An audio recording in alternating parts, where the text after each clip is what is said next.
Welcome friends.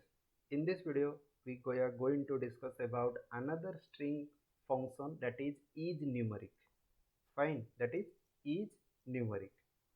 And in this function it will be going to be written true when all the characters inside the string are generally numeric form.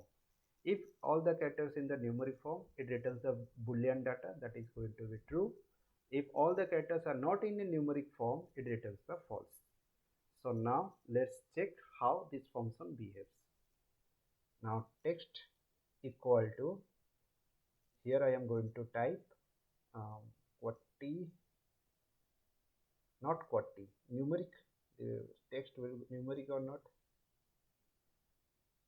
Print text dot is numeric.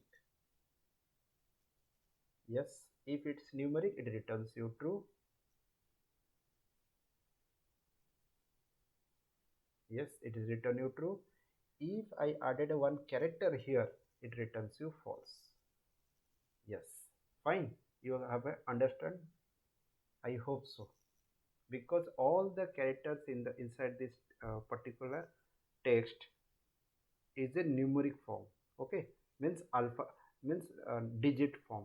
Means here all the data will be in the integer form. 2, 3, 2, 5, 3 is a digits.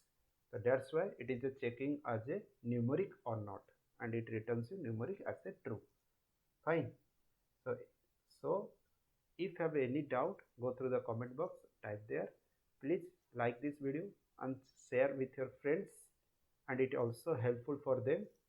Please subscribe this channel, click on the bell icon. If I upload any future videos, you will get any notifications for the videos. Thank you.